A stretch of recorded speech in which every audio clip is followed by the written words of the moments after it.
Merci de nous rejoindre sur For You Media Africa. Madame, Monsieur, bienvenue dans cet autre numéro de Zoom Santé. Méningite, que faut-il savoir? Notre thématique du jour. Et pour en parler, nous recevrons le docteur Djembe Jonathan dans quelques instants.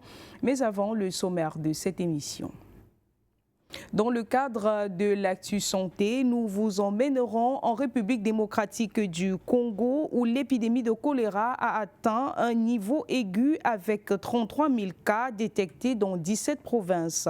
Au Cameroun, nous parlerons de ce projet de loi sur le don et la greffe de matériel biologique défendu par le ministre de la Santé.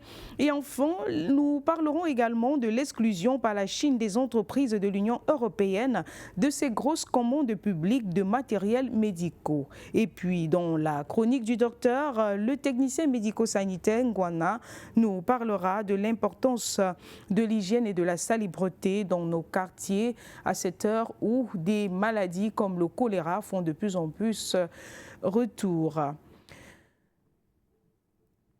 À présent, Madame et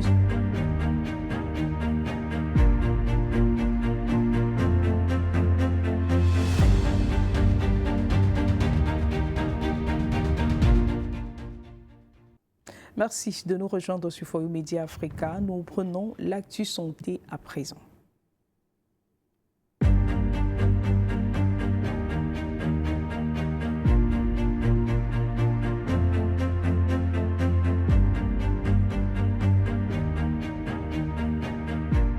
Nous démarrons au Cameroun pour la première fois. Depuis son entrée en fonction, le ministre de la Santé publique, le Dr Manaouda Malachi, a franchi une étape législative importante. Cette fois, devant la Chambre haute du Parlement, lors d'une séance plénière présidée dimanche 6 juillet 2025. Il a présenté un projet de loi ambitieux que son cible, celui portant le don de prélèvement et de greffe du matériel biologique humain. Plus de précisions avec Bala.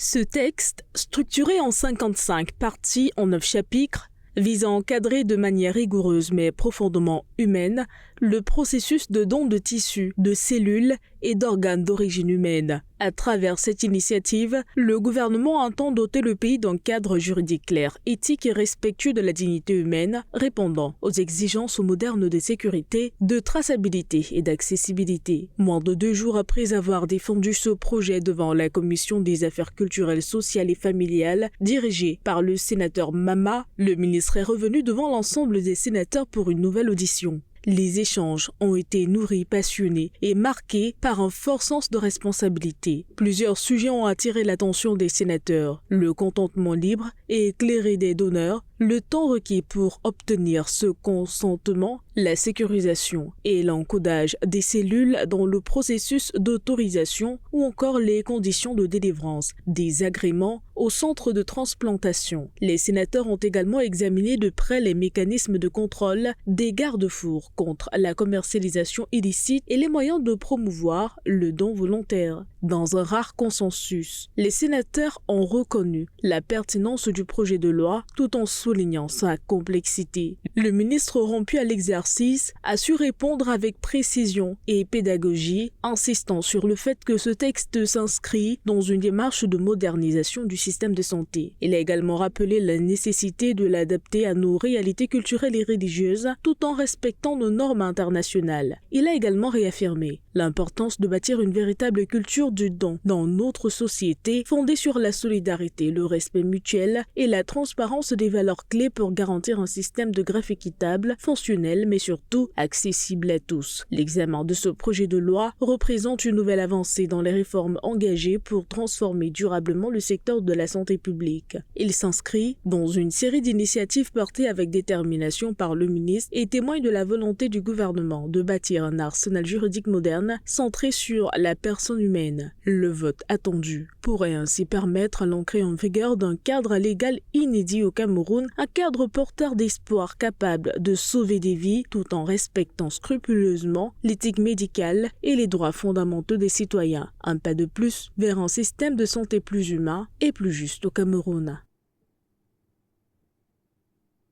En République démocratique du Congo, le ministre de la Santé Samuel Roger Kalamba a annoncé que le pays enregistrait une phase de choléra aiguë alors que près de 33 000 cas ont été détectés dans 17 provinces. Plus de précisions dans ce récit. La République démocratique du Congo met en garde contre une épidémie de choléra aiguë. 33 000 cas ont été signalés dans 17 provinces, selon une annonce jeudi du ministre de la Santé, Samuel Roger Kamba Moulamba. Nous sommes autour un peu plus de 33 000 cas qui ont été signalés, avec un taux de létalité qui est autour de 2% au niveau du pays. Cependant, pour la ville-province de Kinshasa, de manière très précise, on a 130 à peu près cas qui sont déclarés chaque semaine. Et ces 130 cas, bien entendu, sont malheureusement accompagnés souvent aussi des décès. D'après l'autorité sanitaire, plus de 49% des cas ont été enregistrés dans la province de la Tchopo, en raison de ressources en eau contaminées, suivies du Sud Kivu comme deuxième région la plus touchée. Si on regarde maintenant les provinces qui sont touchées, on a la Tchopo qui est passée en premier. Pourquoi la Tchopo est passée en premier? Parce que tout simplement, à cause du même phénomène, les gens vivent le long des rivières d'eau et ils font leurs besoins dans l'eau. La même eau est utilisée et la même eau est utilisée pour se laver, mais aussi malheureusement parfois pour la consommation. La deuxième province la plus touchée, c'est le Sud Kivu. Alors le Sud Kivu avait déjà le choléra bien avant. Le patron de la santé au Congo déplore une situation que le pays a du mal à contrer en raison de la situation sécuritaire qui prévaut actuellement. Malheureusement, avec les conditions sécuritaires, nous avons parfois des difficultés de ramener les moyens de traitement assez facilement. Nous sommes obligés maintenant de passer par Kalemi et il n'y a pas nécessairement suffisamment de bateaux pour ramener nos produits, les intrants, donc tout ce qu'on a ici là, à Uvira, parce que c'est Uvira qui est le point chaud. Après, donc le Kivu, c'est Kinshasa. Et Kinshasa, je viens de vous dire les chiffres, on est autour de 130 cas par semaine, avec un nombre total par semaine maintenant au niveau du pays de 1500 à 1600 cas chaque semaine. Donc, en résumé, nous sommes encore en phase très aiguë de cette épidémie et nous demandons que tout le monde prenne conscience que c'est quelque chose que l'on peut arrêter assez rapidement. Pourquoi? Parce que, tout simplement, quand vous êtes contaminé, au bout de quelques heures, la diarrhée peut commencer. Ce qu'on appelle l'incubation. Ça va de quelques heures à avoir à peu près 7 jours. Donc si vous avez été en contact avec quelqu'un qui a la diarrhée et que vous-même vous commencez la diarrhée, sachez qu'il y a un gros risque que ce soit le choléra. Et la réponse est aller au centre de santé, éviter de se soigner soi-même. Dans la foulée, le ministre a rassuré l'opinion publique quant à la gratuité des soins pour des cas diagnostiqués. Nous sommes avec l'Institut national de santé publique au travers de son centre d'opération d'urgence de santé publique, le COUSP, en train de répondre à toutes les demandes de prise en charge. Pour les malades qui sont diagnostiqués, la prise en charge est gratuite. Selon l'Organisation mondiale de la santé, le nombre de cas en 2025 a déjà dépassé le total de 31 749 signalés pour toute l'année 2024. Parallèlement, en Zambie, le pays a déclaré la fin de la maladie de choléra après 5 semaines consécutives sans avoir découvert un nouveau cas. Plus de précisions dans ce récit également.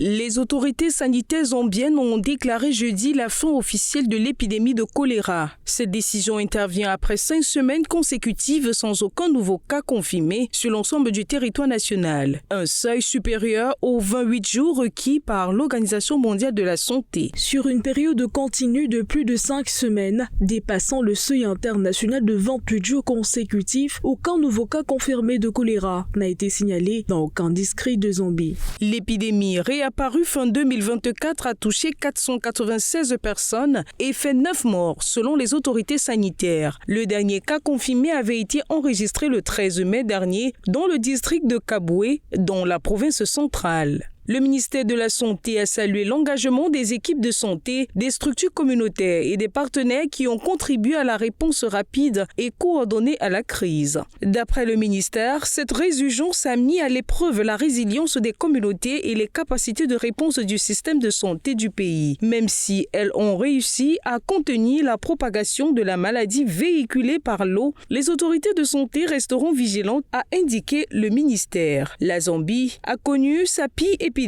de choléra entre octobre 2023 et juillet 2024, avec plus de 23 000 cas et plus de 7 000 morts. Pékin a annoncé l'exclusion des entreprises de l'Union européenne de ses grosses commandes publiques de matériel médicaux à la suite des mesures similaires prises contre les firmes chinoises dans l'Union européenne. Davantage dans ce récit. Les crispations entre la Chine et l'Union européenne se poursuivent. Dans une annonce 6 juillet, l'Empire du Milieu a fait savoir qu'elle excluait les firmes de l'Union européenne de ses grosses commandes publiques de matériel médicaux, par réciprocité aux restrictions à elle imposées. Visée par cette mesure, une grande variété de produits, des appareils et pièces de prothèses aux machines médicales, en passant par les infrastructures chirurgicaux, les endoscopes ou les organes artificiels. Pour les dispositions médicaux dont le budget d'achat dépasse 45 millions de yuan, soit 5,3 millions d'euros, la participation des entreprises de l'Union européenne devra être exclue. Autre restriction, la part des produits importés de l'Union européenne dans les offres d'entreprises non européennes ne pourra pas excéder 50% du montant total du contrat. Ces mesures, entrées en vigueur aussitôt l'annonce, font suite à des mesures similaires contre les firmes chinoises annoncées le 20 juin dernier par la Commission de l'Union européenne. Bruxelles avait alors mis à l'écart les entreprises chinoises des commandes publiques de matériel médicaux dépassant 5 millions d'euros. La Commission européenne disait avoir pris cette décision pour inciter Pékin à mettre fin à sa discrimination envers les dispositifs médicaux fabriqués par l'Union européenne. Des autorités chinoises justifient l'imposition de ces mesures de rétorsion par un refus de dialogue et d'arrangements bilatéraux de la partie européenne qui a souhaité persister, prenant des mesures restrictives et en érigeant de nouvelles barrières protectionnistes.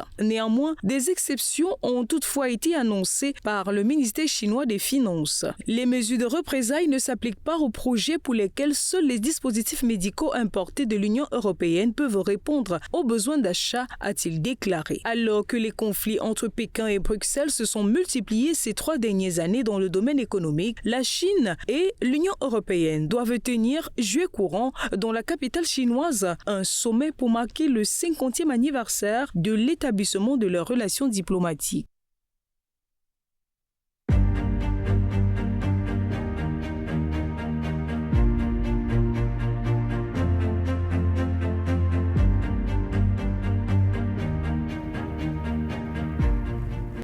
De retour sur ce plateau, nous recevons, tel qu'annoncé à l'entame de ce programme, le docteur Djembe Jonathan. Il est neurologue.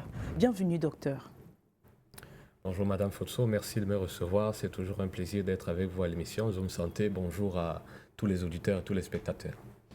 C'est toujours un plaisir également pour nous parce qu'à chaque fois que nous vous sollicitons, vous répondez toujours par l'affirmative. Nous parlons ce matin de méningite. Que faut-il savoir? C'est la thématique. Mais avant, nous allons essayer de comprendre ce que c'est que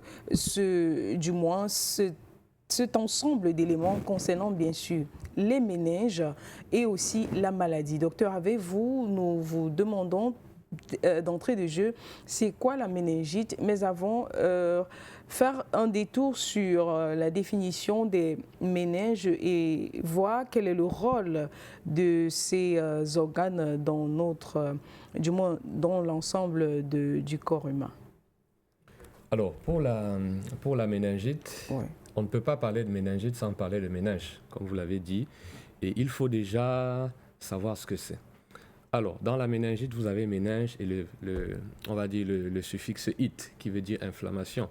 Donc la méningite, en fait, c'est l'ensemble de signes et de symptômes que les patients vont présenter quand ils ont une inflammation des méninges.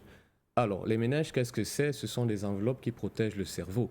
On le rappelle, qui est un organe extrêmement important, si ce n'est le plus important du corps humain.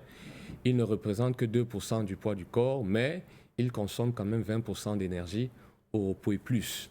Donc, c'est un organe qui se doit d'être protégé par des enveloppes concentriques qu'on appelle les méninges, qui sont au nombre de 3. D'accord, on en parle d'habitude tous les jours à l'école de médecine. Voilà, on a la dure-mère, on a l'arachnoïde et on a la pimère, donc de l'extérieur vers l'intérieur.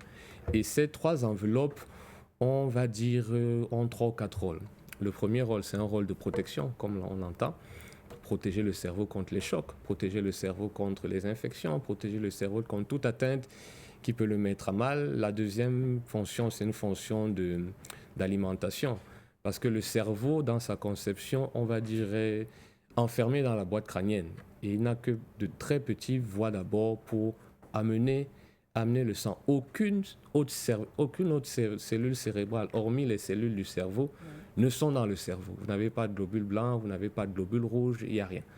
Donc, de ce fait, vous devez avoir un moyen, des zones de passage qui vont faire entrer les nutriments. Et généralement, c'est ces zones où les méninges sont au contact.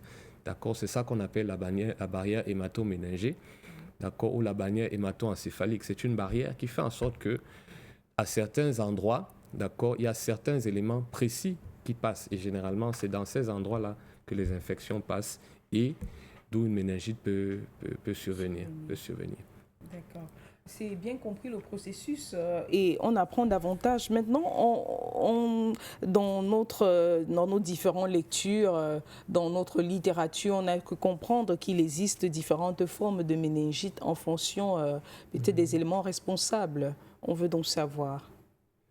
D'accord. Pour les éléments responsables, il faut d'abord faire un peu d'épidémiologie, d'accord, parce que c'est un thème qui est, malgré tout ce qui se passe actuellement sur le plan local et international, c'est un thème et c'est une maladie qui est encore pour le moment très importante. Pas forcément en neurologie, en médecine générale, en pédiatrie, en neurologie, en neuropédiatrie, parce que ça tue. L'OMS compte quand même 500 000 personnes qui décèdent de méningite chaque année. Donc c'est pour dire que c'est relativement important. Les arguments de gravité de méningite sont, on va dire, assez nombreux. Parce que ça dépend effectivement du germe qui donne la méningite, qui cause la méningite. Et ça dépend aussi de la personne qui atteint de méningite. Parce qu'il faut savoir qu'on a généralement 2 groupes de personnes qui sont plus vulnérables. C'est-à-dire les enfants, les nourrissons en bas âge et les personnes du 3e âge. Généralement, c'est ça. Maintenant, les méningites, on peut les différencier. On a les méningites qui sont qui sont déclenchées par des bactéries. On appelle des méningites bactériennes. On a des méningites qui sont déclenchées par des virus, des méningites virales. On a des méningites qui sont déclenchées par des champignons, des méningites fongiques. Mais dans la plus grande majeure des cas, généralement, c'est les méningites bactériennes. Et dans ces méningites bactériennes-là, on a un germe que vous connaissez, dont on en parle souvent, qu'on appelle le méningocoque, d'accord, qui est en fait un germe de la sphère oreille, c'est-à-dire des oreilles, de la bouche, de l'arrière-gorge. D'accord, et qui peut, si les défenses de la personne infectée chutent, peut commencer à se propager via donc des barrières méningées dont on a parlé et aller donc dans le cerveau et dans le liquide céphalorachidien. Le liquide céphalorachidien, c'est ce liquide-là qui protège un peu le cerveau. D'accord, donc généralement, c'est des méningites qui sont relativement graves et on le dit toujours, on ne cesse jamais de le rappeler, c'est une urgence vitale. Sur 5 personnes qui ont une méningite, il y a quand même 3 qui décèdent. D'accord, et les 2 autres ont quand même des complications et c'est toujours valable, même ici en 2025, avec les progrès de la médecine qu'on a. Donc, en résumé, pour les méningites à méningocoque, parce qu'on va peut-être s'appesantir là-dessus. Bien évidemment. D'accord, ce sont des méningites déjà qui sont graves et qui ont un tableau clinique, qu'on va dire, qui dépend aussi de la personne. D'accord, généralement, on parle de ce qu'on appelle un syndrome méningé, c'est-à-dire l'ensemble de signes et de symptômes qu'on retrouve chez quelqu'un qui a une méningite. D'accord, on a de la fièvre, parce que c'est une infection, qui dit infection dit fièvre. on a ce qu'on appelle une raideur de la nuque. Le patient se plaint de céphalée, de cervicalgie, de douleur de la nuque. Quand vous voulez mobiliser la nuque de cette personne, ça ne bouge pas. La nuque on est là déjà dans les symptômes voilà, de la méningite à méningocoque. La méningite à méningocoque. Bon, c'est les symptômes généraux. Dans les symptômes peut-être spécifiques, on va y arriver. D'accord. C'est un malade qui va avoir des crises convulsives, des crises d'épilepsie, comme on appelle aussi souvent. C'est un malade qui va avoir une altération de la vigilance. Il va tomber dans le coma, il va être somnolent, il va beaucoup dormir. C'est un malade qui va avoir des troubles du comportement, de l'agressivité, de la torpeur. Chez les enfants, c'est encore plus difficile parce que la symptomatologie n'est pas franche. Les mamans connaissent ça très bien. On vient à l'hôpital, on me dit, docteur, il y a la fontanelle de l'enfant qui a gonflé. Quand c'est généralement un cycle. Docteur, l'enfant ne tète plus. Il tétait bien normalement. Mais subitement, il s'arrête de téter. Je le sens très fatigué. Il pleure, il y a des gênements. Voilà, donc il faut généralement y penser, d'accord, quand on reçoit les enfants de cet âge-là. Chez les personnes âgées, c'est aussi un autre tableau, on a qu'on appelle le tableau bâtard, c'est-à-dire on n'a pas de signes vraiment clairs qui vont nous dire que c'est une méningite. Les personnes âgées sont fatiguées, les personnes âgées sont irritables, elles vont parfois faire de la diarrhée, elles vont parfois avoir mal au ventre, mais ce qui nous oriente généralement, c'est qu'on a la fièvre et l'altération de la conscience qui est toujours là, avec ces signes méningés. La nuque qui est raide, les signes de Kernig et de Brudzinski, qui sont des signes spécifiques et sensibles de méningite qu'on retrouve généralement. Donc voilà un peu le panel de signes et de symptômes qu'on peut retrouver. Maintenant, la méningite à méningocoque, pourquoi? Parce que c'est déjà on va dire la forme la plus retrouvée et la forme la plus mortelle. La forme la plus mortelle, pourquoi? Parce qu'il y a une complication qu'on appelle la septicémie. La septicémie, qu'est-ce que c'est? Vous avez une infection qui est localisée dans une partie du corps, dans un organe. Et cette infection, parce qu'on a eu du mal à la contrôler, elle se disperse un peu partout. D'accord? Vous avez une infection neurologique, après ça devient une infection des organes abdominaux, après ça devient des organes pulmonaires. C'est ça qu'on appelle une septicémie. C'est mortel dans 80-95% des cas, même avec un traitement bien conduit. La deuxième cause de mortalité et de létalité, c'est que chez les personnes qui sont en déficit de l'immunité, vous pouvez avoir ce qu'on appelle des purpura. D'accord? C'est des personnes qui vont avoir, en plus de cette affection-là, des affections cutanées, des taches, des plaies qui vont s'infecter et ça rend la prise en charge très compliquée. D'accord. Donc ça, c'est pour le cas précis de la méningite à méningocoque, les cas qu'on peut encore retrouver. Maintenant, docteur, vous avez bien fait de dire que c'est un cas, au fait, les cas les plus responsables des méningites les plus aigus. Maintenant, on a envie de savoir, une fois qu'on a dressé ce tableau de signes et de symptômes, on veut comprendre qu'est-ce qui est donc à l'origine de cette maladie. Qu'est-ce qui cause la maladie proprement dit? Alors, merci bien. Donc, on revient sur les germes. On vous a parlé de germes bactériens, de germes viraux, de germes fongiques, ainsi de suite, ainsi de suite. Et généralement, ce qui se passe, c'est que ce sont des germes qui sont naturellement là. C'est des germes qu'on a naturellement dans la bouche, dans l'arrière-gorge, dans les oreilles, et qui, parfois déjà, tentent à se multiplier. Mais cette multiplication n'est pas anodine. Généralement, c'est une multiplication qui se fait chez des personnes d'un certain type, des enfants en bas âge, des personnes âgées, des personnes qui sont immunodéprimées, volontiers au VIH, ou bien volontiers à d'autres choses. Et maintenant, ces personnes-là vont devenir à la fois des porteurs et des contamineurs. Et ce qui fait la difficulté de la méningite, c'est que le contage, on appelle ça un contage aéroporté. Je suis avec des gens, j'ai une méningite, je n'ai peut-être pas commencé à avoir les symptômes et je tousse. Et quand je tousse, ces gouttelettes-là, voilà, ce germe-là se balade dans l'air, vous êtes avec, vous respirez ça. Et c'est aussi simple que ça. C'est pour ça que c'est vraiment difficile. C'est pour ça que dans certains pays, les pays très développés, c'est des maladies à déclaration obligatoire. Vous faites une méningite en France ou ailleurs, si c'est un enfant, on met l'école en quarantaine. On met tout le bâtiment dans lequel l'enfant vit avec la famille parce qu'on sait que c'est dans le comptage aérien. Donc ça se dissémine. Ça se dissémine comme ça. Donc, généralement, c'est au vu d'une petite baisse transitoire de l'immunité. Vous êtes un peu malade, vous êtes immunodéprimé. Et voilà, ce germe-là, qui normalement est là parce qu'il joue un certain équilibre. Et comme il n'a pas de facteur de régulation, il va se multiplier. Il se multiplie, voilà, il va donc dans les méninges. Il pénètre dans ces barrières-là. Et quand il entre dans ces barrières, il va donc développer une réaction inflammatoire. D'accord? Et c'est le cerveau qui va subir cette inflammation, donc avec tous les signes et symptômes qui ont déjà été précédemment évoqués. Là maintenant, on a bien vu comment on peut se transmettre la maladie et on a vu également que sur d'autres cieux, ça fait l'objet vraiment des hautes sensibilisations et des prises en charge assez promptes et très rapides. À présent, nous allons marquer un petit temps d'arrêt pour prendre la seconde rubrique de ce programme qui n'est autre que la chronique du docteur. Et dans cette chronique, l'ingénieur médico-sanitaire nous fait comprendre ou encore essaie un peu de nous rehausser la valeur et même l'importance de l'hygiène et de la salubrité dans nos quartiers au jour d'aujourd'hui.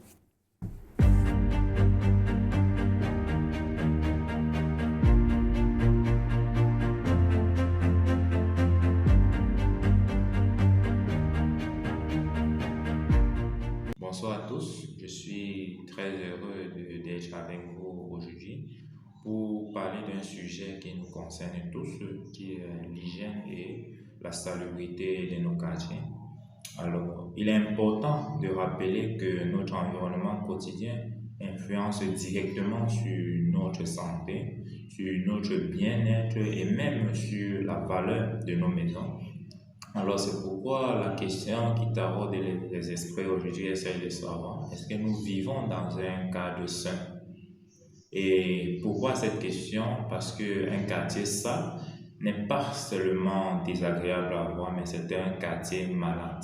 Et cela se caractérise par les ordures qui traînent, nous voyons partout dans nos quartiers, avec l'incivisme de certaines populations qui déversent les ordures dans des carrefours, qui déversent les ordures dans des cours d'eau, ce qui peut avoir des conséquences à longue durée sur le cours d'eau. Nous pouvons avoir l'eutrophisation de ces cours d'eau et la transmission de certaines maladies. Nous avons les eaux stagnantes que nous retrouvons dans les quartiers qui ici représentent des gîtes lavaires, qui représentent des sites de prolifération des gîtes lavaires qui interviennent dans la transmission de plusieurs maladies comme le paludisme, comme la fièvre jaune, comme les leucocércoses. Et nous avons aussi, hormis les eaux stagnantes, nous avons les toilettes à ciel ouvert qui interviennent dans la transmission des maladies du périfécal. Et qui parle de maladies périfécales ici, parle des fièvres typhoïdes, parle du choléra, parle des dysenteries amibiennes et bacillaires. Et autre problème aussi, nous avons les caniveaux bouchés. Nous avons ces caniveaux bouchés. Alors, toutes ces situations, comme nous venons de le voir et venons de le dire, favorisent des maladies graves. Nous avons cité certaines maladies dont le taux de prévalence est élevé dans notre pays, comme le paludisme, comme le choléra qui intervient souvent beaucoup, et la fièvre typhoïde, qui sont des événements de santé publique majeurs que notre pays traverse dans ce contexte aussi compliqué. Ce qui nous amène donc à comprendre les causes, et nous dirons que ce n'est toujours pas l'État, car bien sûr les autorités, même s'ils ont leur rôle, mais nous, citoyens, que faisons-nous? Jetons-nous les ordures dans les bacs à ordures appropriés, nettoyons-nous devant le chez nous, détruisons-nous tout ce qu'il y a comme gîte lavaire, c'est-à-dire eau stagnante, les herbes aux alentours de la maison, sensibilisons-nous au maximum nos voisins.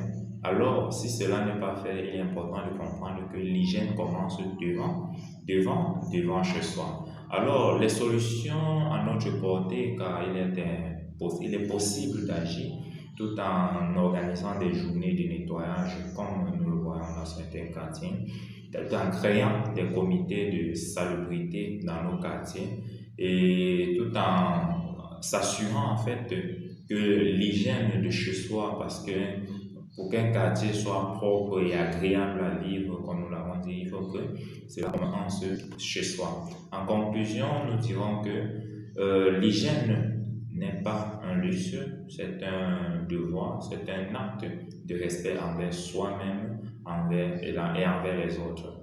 Merci.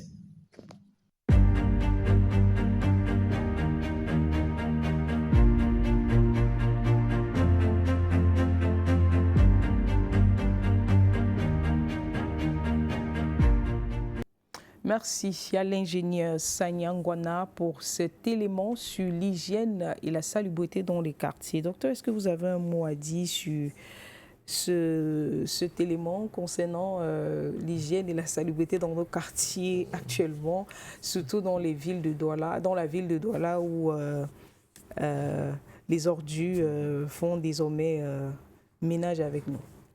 Oui, merci, mais je pense que le collaborateur qui vient de s'exprimer a tout dit, d'accord, parce que ces ordures, effectivement, qui sont avec nous tous les jours, malheureusement, font le lit d'un certain nombre d'infections, dont la méningite aussi, d'accord. Il y a le choléra dont on a parlé en début d'émission, oui. Il y a ainsi de suite.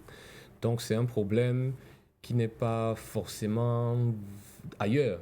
C'est un problème d'aujourd'hui et effectivement, j'exhorterais aussi, je suis dans le même cas de figure que le plaidoyer du collègue, d'accord. C'est un devoir citoyen, d'accord. Il faut qu'on se débrouille pour essayer d'assainir un peu tout ça. On ne peut pas tout faire en même temps, mais si je pense que chacun met un peu du sien, justement, voilà, on va gagner beaucoup là-dessus, énormément. Donc les municipalités à elles seules ne peuvent pas gagner le pari de la propriété sans l'intervention des populations. Et sur ce, nous vous exhortons, chères populations, à donner vraiment, à mettre de la main à la pâte pour que nos quartiers soient davantage propres. Par ces temps de pluie, on en voit un peu de tout dans les quartiers. Vivement sensibilisation et que vous adoptez des mesures d'hygiène vraiment adéquates. Nous revenons dans notre thématique cette fois pour parler de la prise en charge. Mais avant, docteur, comment on pose le diagnostic pour déterminer l'infection de méningite? Alors, le diagnostic de la méningite est essentiellement clinique. Clinique, ça veut dire quoi? Ça veut dire que vous recevez un patient en consultation et la manière dont il se présente, vous posez le diagnostic. D'accord? On a déjà parlé du syndrome méningé, mais les patients avec méningite ont une attitude aussi qui est très caractéristique, qu'on appelle l'attitude ancien de fusil. D'accord? Effectivement, un malade qui a une méningite a les signes dont on a parlé, mais il y a d'autres signes aussi qui peuvent être plus ou moins là. D'accord? Il va se plaindre de ce qu'on appelle la photophobie, il ne supporte pas la lumière. Il va se plaindre de ce qu'on appelle la phonophobie, il ne supporte pas le bruit. Oui. Et de ce fait, c'est généralement des patients que vous voyez sur le lit d'hôpital qui sont tournés. Ils sont tournés, recroquevillés sur eux-mêmes et ils font dos à la lumière et au bruit. Quand vous essayez de manipuler le cou, la nuque est raide, la nuque fait mal, il se plaint, docteur, ça fait mal. Il a les autres signes dont on a parlé. Il peut avoir les autres signes aussi, on va dire plus ou moins spécifiques. Il est somnolent, il a fait des crises convulsives. Et docteur, sans vous interrompre, cette raideur-là, est-ce qu'elle peut être prolongée de manière à ce que, le patient peut se retrouver à avoir cette raideur pour toute la vie si jamais rien n'est fait? Bon, cette raideur-là est généralement due au fait de l'inflammation qui est active. D'accord. Et généralement, on l'a toujours dit à l'école de médecine, on dit souvent que la raideur méningée est reproductible et invincible. Ça veut dire que tant que l'infection méningée n'est pas éradiquée, le malade aura ça. Maintenant, ça dépend de l'âge, parce que comme j'ai dit, les enfants n'ont pas forcément de raideur de la nuque. Les sujets âgés non plus. Mais un sujet adulte comme vous et moi, d'accord, qui a un syndrome méningé franc, vous pouvez pas mobiliser sa nuque. Il va même pas vous laisser le permettre parce que ça fait excessivement mal. Maintenant, à vie, je ne saurais vous dire pourquoi, parce que la simple raison, c'est qu'une méningite non traitée est mortelle. Donc, on a, pour un malade qui a une méningite, soit il s'en sort et il n'a plus ses signes, soit il s'en sort pas.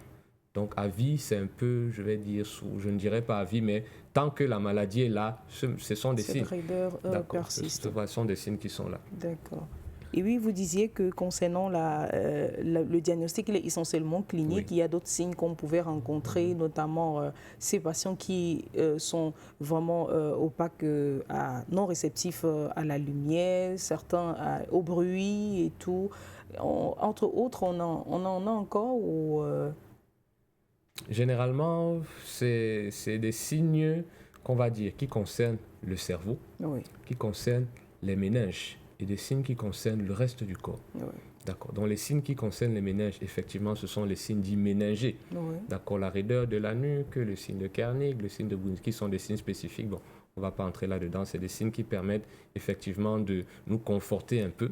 Il y a des signes encéphalytiques, c'est-à-dire le cerveau.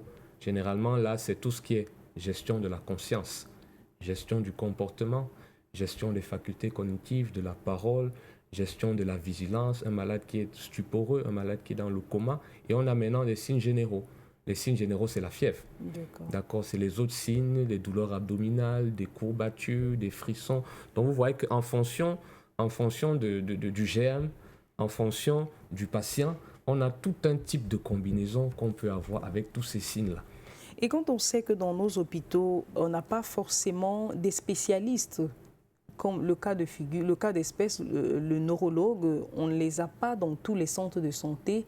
Pour certains, ce sont des districts, pour certains, ce sont des petits centres, on n'a pas des spécialistes. Est-ce que du moins ce diagnostic-là est vraiment évident à première vue quand c'est le généraliste qui reçoit le patient? La chance qu'on a quand même, c'est que dans le module, dans l'école de médecine, d'accord, dans le module de ce qui est maladie infectieuse, maladie inflammatoire. Et justement, est-ce que ce généraliste-là a le pouvoir de conclure que ça peut être une méningite? Oui, voilà. oui, parce que c'est un module qu'on apprend et qu'on réapprend tous les jours, d'accord. Surtout qu'on sait que la plupart des médecins que vous trouvez à l'hôpital, ce ne sont pas des spécialistes. D'accord, vous avez votre enfant qui ne se sent pas bien, qui a fait 2 crises convulsives, qui est dans le coma, que vous amenez à l'hôpital à 3 heures du matin, ce n'est pas le spécialiste que vous trouvez. D'accord, c'est le médecin généraliste et... Parfois des infirmières. Voilà, parfois c'est les infirmiers et la chance peut-être qu'on a, c'est que la plupart du temps, le tableau est relativement clair, donc le diagnostic est relativement facile. Maintenant, il y a des moments où effectivement on a des difficultés et ces difficultés-là, vraiment, ça dépend du germe et de l'âge. D'accord, poser le diagnostic d'une méningite, c'est un sujet âgé. C'est un enfant chez un bébé qui a 2 semaines. Ouais, ce n'est pas aussi évident que ça. Il y a des signes qui n'ont pas. L'enfant ne va pas se plaindre qu'il a mal à la tête. L'enfant ne va pas se plaindre. Il va arrêter de téter, tout simplement. Il va pleurer. Il va pleurer, tout simplement. Il va gêner. On va penser que c'est des coliques du nouveau-né, tout simplement, alors qu'il fait une méningite. Donc, c'est ces examens-là cet examen clinique-là, généralement, qui permet de faire la distinction. Mais pour un médecin, quel que soit même s'il n'a pas forcément besoin d'être généraliste, d'être spécialiste, pour un médecin qui est relativement avisé, sur 10 malades qui ont une méningite, on pose quand même aisément le diagnostic sur 8 malades. Donc, relativement, ça, ce ne sont pas des choses sur lesquelles on peut passer à côté. Maintenant, ça dépend. Ça dépend vraiment parce que les formes de méningite n'ont pas la même expression, n'ont pas la même variabilité. Mais si vous voyez un malade dans le service avec un tableau typique de méningite, ça passe, vous ne passez pas à côté. Est-ce que dans vos consultations, les cas que vous recevez, vous particulièrement, docteur, on en dénombre les cas de méningite un peu régulièrement? Bon, il faut quand même avouer que, et là j'anticipe peut-être un peu sur le volet préventif et sur la fin des questions, que la méningite quand même, comme bon nombre de maladies au Cameroun, déjà sont sous surveillance d'un organe qu'on appelle le bulletin épidémiologique du Cameroun, en abrégé le BEC. D'accord. Et on a quand même, en 2025, une régression, d'accord, de la population qui vient avec des signes méningés depuis 2024. Parce qu'il faut savoir qu'en 2024, cet organe a quand même recensé 820 cas de personnes avec la méningite. D'accord, ça faisait quand même 16 qui sont décédés, dont 2% de létalité. Donc, c'est une question qui est à la fois ouverte, d'accord, parce que vous devez savoir que la méningite, comme c'est une affection d'urgence, d'accord, généralement, ce n'est pas le médecin spécialiste qui reçoit un enfant qui a une méningite, d'accord, puisque l'enfant n'attend pas. Quand vous avez une méningite, vous voyez à l'hôpital, vous allez aux urgences. Donc, généralement, c'est les médecins généralistes, les médecins urgentistes qui reçoivent ces tableaux cliniques-là, qui essaient de manager. Si le management est infructueux, c'est là maintenant qu'on nous appelle. Mais dire que vous avez un patient qui vient, docteur, je ne me sens pas bien, c'est une méningite, généralement, c'est rare. Parce que malheureusement, on a l'habitude de venir... Le cycle de prise en charge est tel que, même moi, médecin, si je suis malade, je vais traîner un peu à la maison.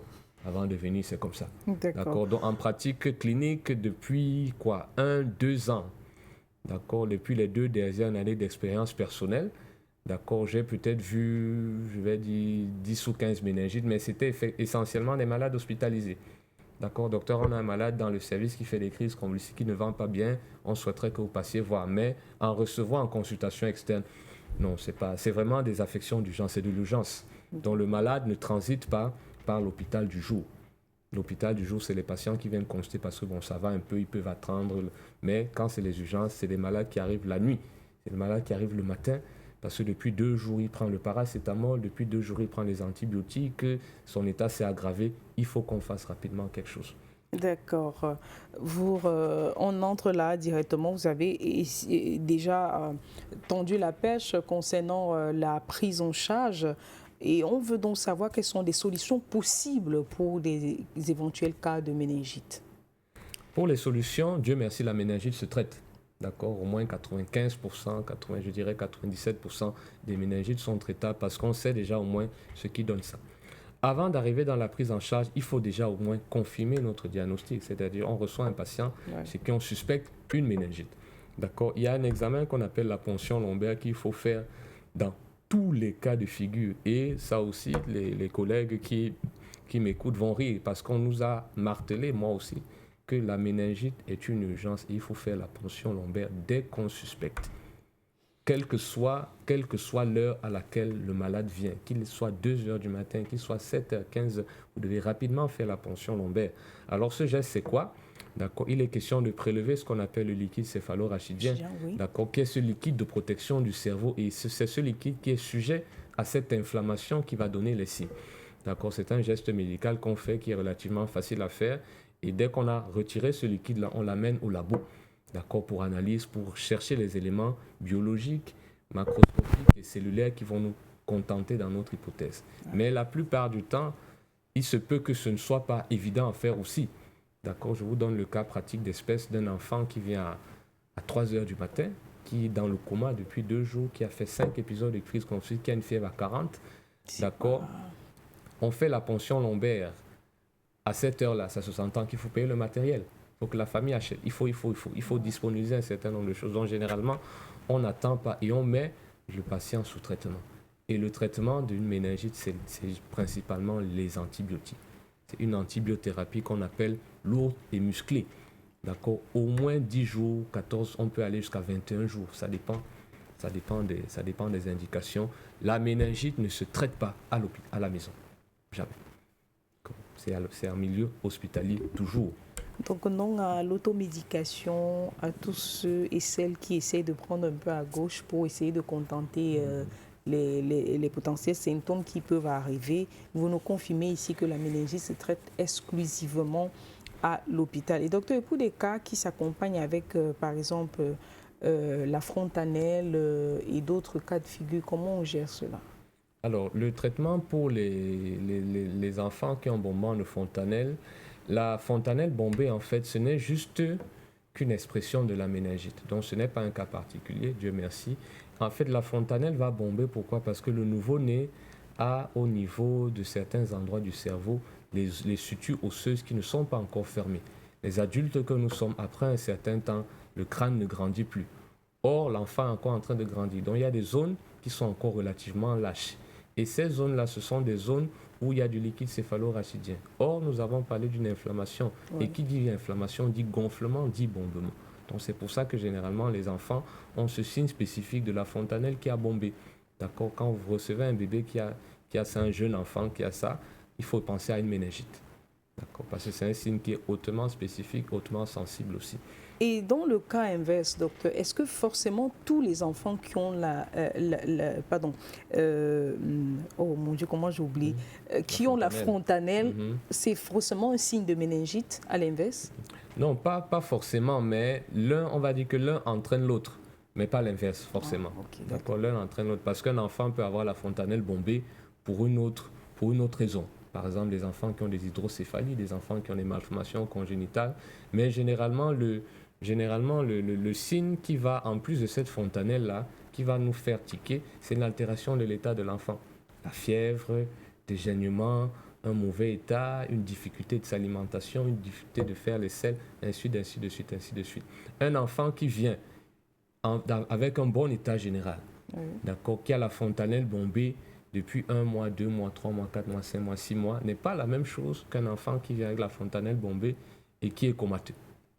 C'est pas la même chose. Donc, et là, il s'agirait effectivement de recevoir l'enfant et de faire les examens, faire la part des choses pour voir est-ce que c'est une cause infectieuse, c'est-à-dire méningite ou autre, ou bien est-ce qu'on a une autre cause que les différents examens dont on a les moyens de faire peuvent mettre en évidence. D'accord. Il faut également dire qu'au Cameroun, depuis mars 2025, le vaccin contre la méningite a été officiellement intégré au programme de vaccination de routine du PEV, à savoir programme élargi de vaccination. Et cette décision qui s'inscrit dans une dynamique de protection accrue contre cette maladie potentiellement mortelle selon des informations du ministère de la Santé publique. Et dès lors, le vaccin avait été attribué de manière systématique aux enfants. Et à ce jour, le programme élargi de vaccination a déjà permis une très grosse campagne de vaccination pour immuniser les enfants qui n'avaient pas été vaccinés depuis 2011. C'est dit combien l'État camerounais, via le ministère de la Santé publique, prend à cœur cette pathologie qui fait également plus de dégâts, beaucoup plus du côté des enfants. Docteur, à présent, on parle de prévention. Est-il possible de prévenir la méningite? Vous m'avez coupé déjà l'herbe sous le pied en parlant de la vaccination. Ouais. Parce que là, pour prévenir la méningite, il n'y a pas 4-5 choses à faire, c'est vacciner les enfants déjà. D'accord. Le programme élargi de vaccination, comme vous l'avez dit, sous-entend à certaines périodes de la vie de l'enfant, du jeune enfant, de l'adolescent, un certain nombre de vaccins, d'accord, qui vont faire en sorte que les enfants ne développent des résistances pour pallier à d'éventuelles affections. Donc déjà, il faut vacciner les enfants. Vacciner l'enfant contre les infections à méningocoque, le vaccin du méningocoque, vacciner contre le Haemophilus influenzae, vacciner contre tous les autres vaccins, contre tous les autres germes qui peuvent déjà défaillir. Ça, c'est déjà dans la prévention primaire, parce qu'on est vraiment en prévention primaire. C'est ça qu'il faut faire dans au moins 90% des cas. Maintenant, pour le reste, d'accord, généralement, on va dire c'est le mode de vie. On a parlé de la salubrité, la dernière fois, on a parlé de la promiscuité, tout à l'heure avec le collaborateur qui tirait un peu la sonnette d'alarme. Oui. C'est le mode de vie, rester loin du péril fécal. D'accord, ne pas adopter des attitudes à risque, d'accord, se laver les mains, manger sainement, ce qu'on a l'habitude de dire habituellement dans les médias. Mais sur 10 enfants qui font une méningite, il y en a quand même 7 qui n'ont pas été vaccinés. C'est pour vous dire la part belle du vaccin et du programme élargi de vaccination. Dieu merci, comme vous l'avez dit, le ministère de la Santé et toutes les équipes médicales, les neurologues, les pédiatres, les infectiologues battent campagne chaque jour. Si vous allez dans les hôpitaux de référence mère et enfant, il y a des doigts là. Chaque jour, c'est les campagnes parce qu'on sait que ça tue, on sait que ça a un impact. Et l'impact aussi, vous devez savoir que si un enfant fait une méningite, quand même, il se peut qu'il n'en sorte pas indemne. D'accord. Il y a des séquelles. Il y a des enfants qui n'entendent plus. Il y a des enfants qui ne parlent plus. Il y a des enfants qui ont des déficits moteurs, des déficits intellectuels. L'école, ça devient difficile. Donc, c'est tout un algorithme qui est mis en place pour que dans 10-15 ans, vous n'ayez pas de soucis. Donc, il faut vacciner les enfants déjà, vacciner les enfants et leur apprendre une certaine hygiène. D'accord. Chez les adultes, c'est un peu plus difficile d'avoir une méningite. Généralement, c'est des infections qu'on fait au long cours et généralement, c'est un peu l'immunodépression qui est derrière. Ouais. Le VIH, les hépatites, les cancers. Parfois, le système immunitaire qui est déjà un peu affaibli. Voilà, des maladies qui font en sorte que le corps va se fatiguer et va laisser la part belle à certaines infections, parfois des infections opportunistes pour déranger un peu et aboutir à cela. Docteur, il y a un comportement qu'on a essayé d'observer dans des centres de santé pour nous autres qui sont aussi des mamans. Quand arrive la période des vaccins, il y a un calendrier vaccinal pour l'enfant jusqu'à au moins 1 an, si je ne m'abuse, et il y a ce vaccin qui concerne l'ORL. Je passe sous votre contrôle, qui est responsable, qui est responsable d'éviter à l'enfant d'avoir les oreillons et bien d'autres. Mais sauf que ce vaccin en lui-même, il n'est pas gratuit en tant que tel, contrairement aux autres vaccins qui sont gratuits. Celui-là, il est payant et très souvent, des mamans arrivées à cette période-là ont tendance à abandonner puisque ce sont elles-mêmes qui sont responsables d'acheter ce vaccin et d'amener à l'hôpital pour qu'on vaccine à l'enfant. Et dans ma lecture, j'ai cru comprendre que la méningite peut aussi avoir un lien avec ces vaccins. Si l'enfant n'a pas reçu ces vaccins, l'enfant ne peut pas être immunisé et pourra attraper la maladie. Qu'est-ce qu'on peut donc faire? Quelles sont des suggestions que peut-être vous, en tant que spécialiste, vous pouvez proposer à l'État camerounais, par exemple, pour essayer d'assouplir un peu cette mesure-là, de manière à ce que les femmes, les mamans, continuent d'aller vacciner leurs enfants et éviter un peu ce style de maladie. Parce que selon l'OMS également, les prévisions, l'OMS entend éradiquer cette maladie, du moins barrer complètement la voie à la méningite d'ici à 2030. Comment est-ce qu'on peut maximiser sur ce genre de mesures pour que les enfants soient davantage vaccinés? Alors, pour cette question, qui est une question très pertinente, mais dont vous avez déjà donné la réponse, en fait. Pourquoi? Parce que vous avez parlé de la mise au point du programme élargi de vaccination et qui est en train de prendre des mesures pour faire intégrer ces vaccins, justement, dans les vaccins qu'on doit normalement faire aux enfants. Et c'est normal que ces vaccins ORL, d'accord, soient ont une connotation avec la méningite parce que, comme on l'a dit en début d'émission, le système ORL, c'est les oreilles, c'est la bouche, c'est l'arrière-gorge. Et tout ce qui est germe ORL, qui va donner les oreillons, qui va donner la sinusite, peut aller aussi se balader dans le cerveau, dans les méninges. Donc, c'est ce qui explique, d'accord, la proximité. Ouais. D'accord. Maintenant, généralement, vous devez savoir aussi que pour le programme élargi de vaccination, on dépasse maintenant un peu plus 1 an. Et puis, il y a des rappels. D'accord. Il y a des rappels généralement qu'on fait. La plupart des rappels... Bon, on va peut-être dire que c'est payant, mais vous devez savoir que ce n'est pas si onéreux que ça aussi. Voilà, ce n'est pas si onéreux que ça aussi. Généralement, si vous recevez une maman qui a un enfant en bas âge et qui vient pour faire le vaccin, à qui vous faites un bon counseling, une bonne explication, elle reviendra faire les vaccins, il n'y a pas de problème, même s'il faut payer. D'accord? Parce qu'on sait que la plupart des vaccins qui coûtent cher, c'est des vaccins d'autres maladies, c'est pour les hépatites, c'est pour ainsi de suite, ainsi de suite. Mais les maladies infectieuses qui sont dans le programme élargi de vaccination, les maladies tropicales qu'on connaît depuis 30, 40, 50 ans, elles commencent déjà pratiquement à être toutes prises en charge.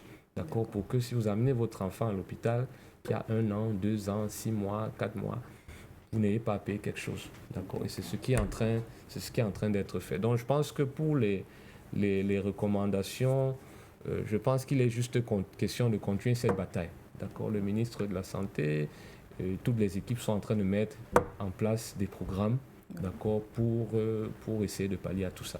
D'accord. Là, voilà que nous arrivons au terme de ce programme assez fourni, docteur. Vos derniers mots pour sortir? Une fois de plus, merci de nous avoir permis qu'on vienne échanger sur ce thème qui est un thème très important. Ouais. Pas seulement pour nous les neurologues, mais pour tous les médecins, pour le personnel de santé même. Parce qu'il y a quand même encore une forte proportion de personnes qui décèdent de ça, qui en souffrent, qui ont des séquelles. Moi, j'ai reçu une patiente il y a une semaine, d'accord, qui est venue dans un contexte d'opération chirurgicale. Elle a fait une chute à la maison. D'accord, mais on nous demande un avis neurologique parce que c'est une patiente elle a quand même la quarantaine, mais elle a des retards moteurs, elle a des retards psychomoteurs, elle ne parle pas bien, ainsi de suite. Et effectivement, sa famille nous fait comprendre qu'elle a fait une méningite, qu'elle a eu une méningite quand elle avait 6 mois. Elle avait 6 mois. Donc, vous voyez, elle a grandi avec tout ça là et elle est vraiment dépendante de ses frères et sœurs. Voilà. Donc, vous voyez que c'est des choses qu'on voit tous les jours. D'accord. Donc, sans tirer de loin en large, on dira simplement que la méningite, même si elle est en 2025, on va dire sous surveillance radar, elle est quand même encore présente dans nos milieux médicaux, dans nos milieux urbains, dans nos milieux, même dans les brousses, même dans les villages. D'accord. C'est l'inflammation des méninges qui va donner les signes qui ont le même nom. Le diagnostic, Dieu merci, est relativement évident. Parce que c'est des enfants, des personnes âgées qui viennent dans des signes d'urgence, des convulsions, un coma, une fièvre, des signes d'irritation méningée. Le diagnostic paraclinique aussi est relativement facile. On fait une ponction lombaire tout simplement, d'accord, qui va nous montrer les éléments méningés. On va trouver les gènes. Voilà, on débute une antibiothérapie, d'accord, qui est généralement, on va dire, lourde, musclé et suivi pendant au moins, on va dire, 10 à 15 jours. Il y a des méningites où le malade on va jusqu'à 21 jours. D'accord? Parce que pour que le germe aille dans le cerveau, vous comprenez que c'est déjà un peu sérieux. Ouais. Donc, il faut aller au plus loin possible. D'accord? Généralement, c'est des patients chez qui on demande des contrôles qui reviennent. 9 fois sur 10, ça va mieux. Bon, les deux, 3 fois qui restent, il y a peut-être des séquelles. Est-ce qu'il y a des signes, des possibilités de rechute? Bien sûr, la méningite, c'est une infection tout simplement. C'est une infection infectieuse.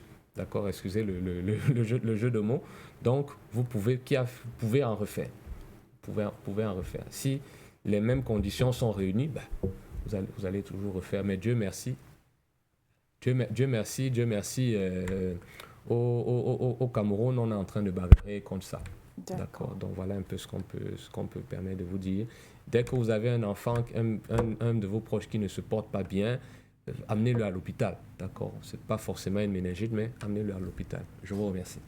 Merci, Dr Djembe Jonathan, neurologue en service à l'hôpital d'Edo, c'est à Douala au Cameroun. Merci à vous, madame, monsieur, de nous avoir regardé une fois encore ce samedi et nous espérons avoir du moins apporté plus d'éclaircies sur ce que c'est que la méningite et qu'au sorti de ce programme, vous aurez plus d'informations et vous ferez désormais attention à votre hygiène de vie, mais aussi à prendre au sérieux les différents vaccins qui concerne l'aspect vaccinal de tous les enfants. Madame, monsieur, merci de nous avoir suivis. À la semaine prochaine.